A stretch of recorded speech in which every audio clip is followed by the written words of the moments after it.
c'est Aristote, survivre du sport. Aujourd'hui, une nouvelle vidéo. Est-ce viable pour un coach de documenter sa saison quand il entraîne à un bon niveau?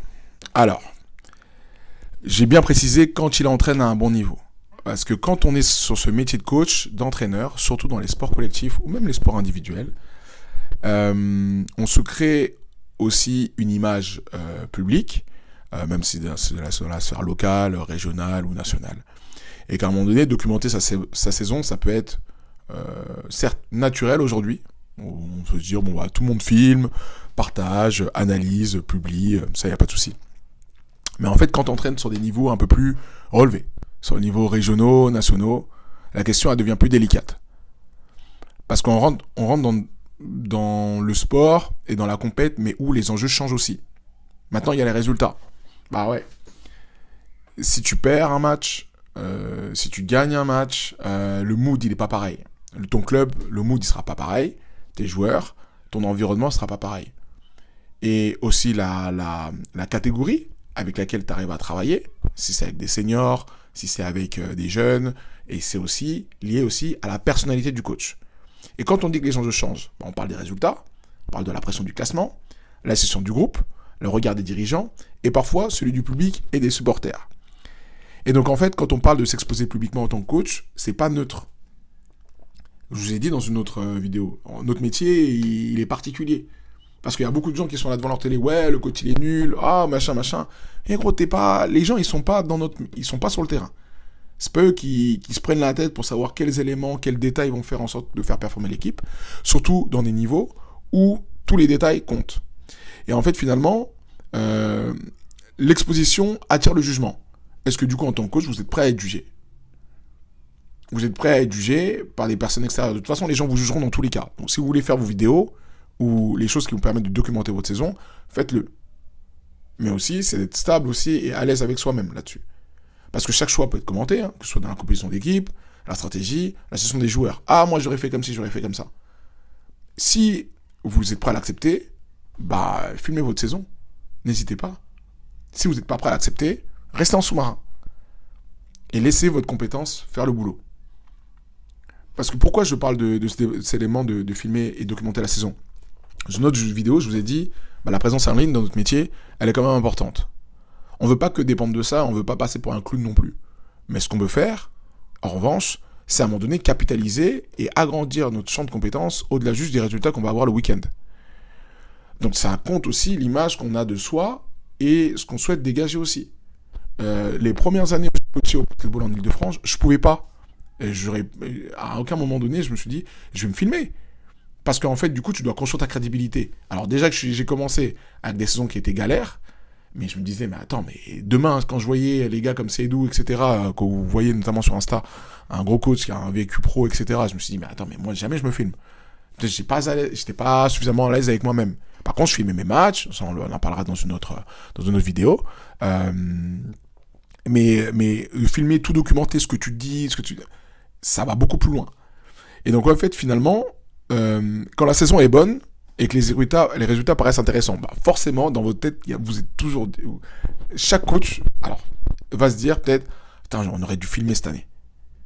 Ah ouais, là, c'est lourd. Ah, cette année, non, mais on aurait vu ça, et puis les choix, puis, tu sais, ça a été là, le milieu, la partie de la saison qui était un peu dure, mais on a réussi à basculer. Mais généralement, quand les coachs ils font ça, ils sont au-dessus du niveau. Un coach qui est fort, qui va en départ, par exemple, sur les niveaux, voilà, il aura un œil dans la technico-tactique qui sera beaucoup plus pertinent vis-à-vis de la division dans laquelle il est. Donc en mettant des process, des choses en place, il y a peu de choses que l'adversaire aussi peut les déjouer. Forcément, tu auras peut-être plus de chances pour toi d'avoir le contrôle sur le match et de faire partager aussi autour l'aventure humaine.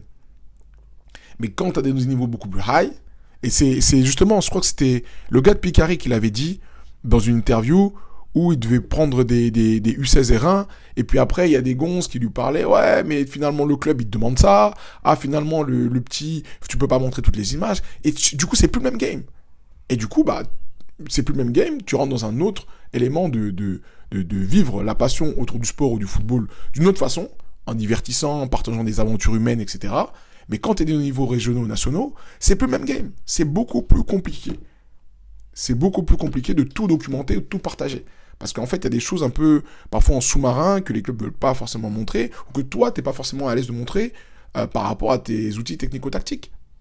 Et donc, il y avait même la série, là, de... Nous, je suis pas mal le basketball aussi. Je crois que c'était un gars de Lyon, là, Samir, qui avait fait avec le club de Francheville. J'avais trouvé lourd, tu vois, la saison. Et après, ce qu'ils avaient mis en place, etc., même le coach, que tu regardais comment il s'organisait, etc., d'une semaine à l'autre, c'est super passionnant. Mais du coup, est-ce que ça a été un projet qui a été porté par les joueurs, pas directement porté par le coach. Donc le coach a accepté qu'on le voit, qu'on le filme, etc., mais pas forcément, c'est pas lui qui a pris sa caméra et s'est dit, vas-y, je vais filmer. Et il y a un autre gars qui le fait là. Je crois que c'est un gars du 7-8, ou un gars en Ile-de-France, dans le basket, Outplays, ou je sais pas quoi, il me semble, sans manquer de respect, c'est qu'à un moment donné, lui aussi, il filme aussi les games.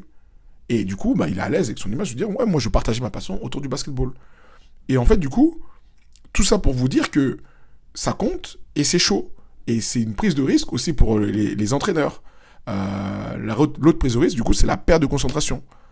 Quand les résultats deviennent bons, la parole elle devient beaucoup plus difficile devant les images. Et donc, du coup, entraîner à un bon niveau, ça demande déjà énormément d'énergie mentale. Préparer les séances, analyser les matchs, gérer les dynamiques humaines, anticiper les périodes de la saison, les périodes de creux, avoir des discussions un peu en sous-marin, tout ça.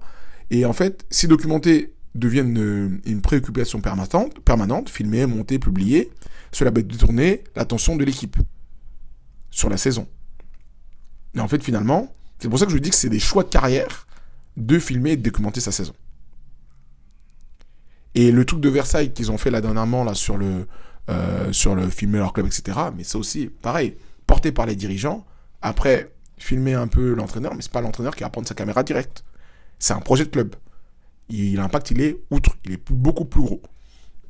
Et donc, en fait, il y a une réalité, je pense, dans notre métier, qui est beaucoup plus intime que ce que les coachs évoquent. C'est aussi la peur aussi de se tromper publiquement. Quand on partage sa réflexion, on accepte aussi de montrer ses doutes, ses erreurs et ses choix imparfaits. En fait, finalement, tout le monde n'est pas prêt à vivre ce type d'exposition. Et même si documenter peut laisser aussi des éléments qui sont extrêmement précieux, c'est pas forcément pour les réseaux. Vous pouvez documenter aussi pour vous, pour votre équipe.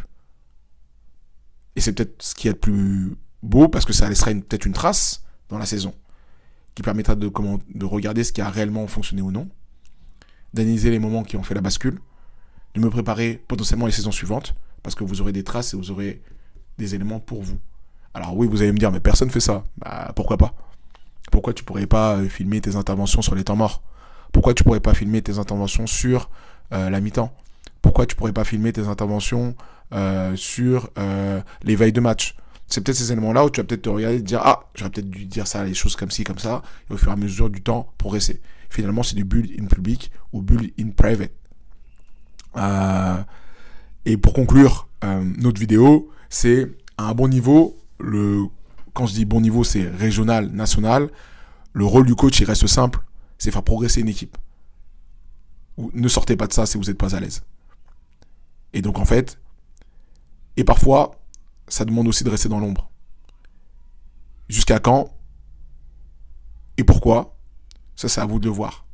Et c'est la personnalité du coach aussi à prendre en considération. C'était Aristote sur Vivre du Sport. Qu'en pensez-vous de tout ça ?